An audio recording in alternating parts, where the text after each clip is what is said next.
आज की कहानी। अनजान बुजुर्ग। जब मैं अपने विद्यालय 1 बजे खत्म होने के बाद सीधा घर नहीं गया था क्योंकि मुझे मेरे साथी शिक्षक हरिओम का फोन आया था जिसने मुझे जोधपुरी कचोरी वाले के सामने गुरु इमित्र के पास रुकने के लिए कहा था। उसे कुछ शॉपिंग करनी थी इसलिए उसने कहा था, नवनीत तुम रुकना, साथ में जाएंगे।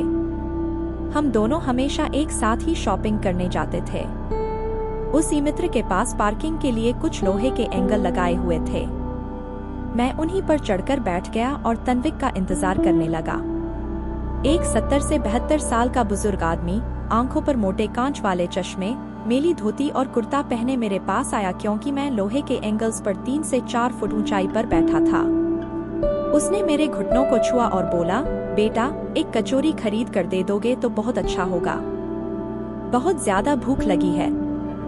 मैंने जब उस बुजुर्ग की तरफ देखा तो वह मुझे रोजाना दिख रहे भिखारियों में से नहीं लगे। उन्हें देखकर ऐसा भी नहीं लग रहा था कि वह हर दिन भीख मांगते होंगे।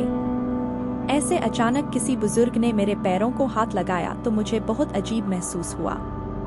मैं तुरंत एंगल से कूदकर नीचे खड़ा हो गया। मैंने अपनी जेब में हाथ डाला और 50 रुपए निकालकर उस बुजुर्ग को देते हुए कहा, अंकल आपको भूख लगी है तो यह लीजिए 50 रुपए, कुछ खा लीजिए। बुजुर्ग ने कहा, नहीं बेटा पैसे मत दो, बस एक कचोरी लाकर दे दो, उतना ही बहुत है मेरे लिए।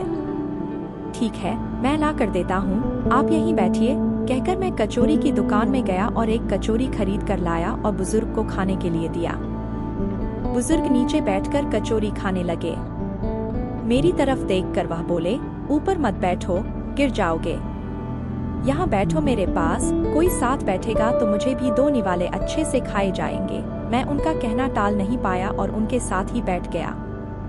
फिर मैंने ऐसे ही उनसे सवाल करना शुरू किया, कहाँ से आए हैं, कहाँ जाएंगे, किससे मिलने आए हैं, वगैरह वगैरह। मैं नयासर से आया हूँ, एक छोटे से गांव में रहता हूँ। यहाँ झुंझुनू में मेरा तुम्हारी उम्र का एक बेटा है, एक बड़ी कंपनी में इंजीनियर है, उससे मिलने आया हूँ। 2 साल पहले उसकी शादी हुई, लव मैरिज। बहू पढ़ी लिखी है, नए विचारों वाली। उसे सास ससुर यानी कि हम पति पत्नी गवार लगते हैं, इसलिए हमारे साथ रहना उसे अच्छा नहीं लगता। इसलिए बेटा अब अलग रहता है, यही झुंझुनू में 2 सालों से। परसों मेरे इस मोबाइल पर उसका फोन आया था, कह रहा था अमेरिका में नौकरी मिली है उसे, बीवी को लेकर जा रहा है अमेरिका 10 साल के लिए। यहाँ झुंझुनू में था तो 6 महीने में एक बार आता था, हम बूढ़े बूढ़ी को मिलने के लिए। अब इतने दूर प्रदेश जा रहा है, एक बार मिलने के लिए आओ, बोला तो अब समय नहीं बचा है, परसों फ्लाइट में बैठकर जाना है, कहता है। अब 10 साल के लिए जा रहा है, पता नहीं तब तक हम जिएंगे या मरेंगे, इसलिए सोचा खुद ही जाकर मिल लेता हूँ। कल शाम से एयरपोर्ट को ढूंढ रहा हूँ, लेकिन यहाँ के लोग कहते हैं कि इस एरिया में एयरपोर्ट है ही नहीं। बुजुर्ग ने एड्रेस वाली चिट्ठी मेरे हाथ में देते हुए कहा। उनकी बात सुनकर मैंने कहा, लोग सच कह रहे हैं, एयरपोर्ट यहाँ नहीं है, रिको साइड में है। बुजुर्ग ने मेरी तरफ देखकर कहा, लेकिन परसों जब बेटे का फोन आया था तो उसने यही पता लिखवाया था मुझे। लगता है यह फोन भी खराब हो गया है, फोन ही नहीं आ रहा है बेटे का। मैंने बताया था उसको कि मैं उससे मिलने आ रहा हूँ झुंझुनू, कहते हुए बुजुर्ग ने मोबाइल मुझे देखने के लिए दिया। अब मेरे एक हाथ में चिट्ठी और एक हाथ में मोबाइल था। मैंने मोबाइल का बटन दबाकर देखा, मोबाइल अच्छे से चल रहा था और मोबाइल में नेटवर्क भी पूरी तरह से आ रहा था। मैंने उनसे पूछा, आपने नहीं लगाया फोन बेटे को? मुझे कहाँ लगाना आता है बेटा फोन, कोई फोन करता है तो उठा लेता हूँ बस, उन्होंने कहा।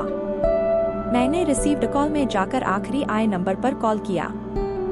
2 रिंग्स बजने के बाद कॉल कट कर दिया गया। फिर मैंने एड्रेस की चिट्ठी खोलकर देखी, उसमें जहां हम बैठे थे वहीं का एड्रेस था, यानी कि जानबूझकर गलत एड्रेस दिया गया था। मैं समझ चुका था कि गलत पता देकर लड़का अपने माँ बाप को टाल रहा था और अब वह उनका फोन भी नहीं उठा रहा था। मुझे यह भी मालूम पड़ चुका था कि वह जिस प्लेन में सवार हो चुका था वह प्लेन कभी भी उनके माँ बाप की दिशा में उड़ने वाला नहीं था। तब तक मेरा दोस्त वहां आ गया और बोला, चलो शॉपिंग करने चलते हैं। मैंने उसे 2 मिनट रुकने के लिए कहा और बुजुर्ग की तरफ देखकर सोच में पड़ गया। मैं समझ नहीं पा रहा था कि अपने बेटे की तरफ से होने वाली धोखेबाजी को यह बुजुर्ग समझ नहीं पा रहे थे या फिर खुद का बच्चा उनके साथ ऐसा व्यवहार कर सकता है, यह वो स्वीकार नहीं कर पा रहे थे। मैं बुजुर्ग से बोला, अब तक तो आपका बेटा जिस प्लेन में बैठा है वह उड़ चुका होगा। मुझे नहीं लगता कि अब आपकी उससे मुलाकात हो पाएगी, इसलिए अच्छा यही होगा आप वापस अपने घर लौट जाएं और आंटी भी आपका इंतजार करती होंगी।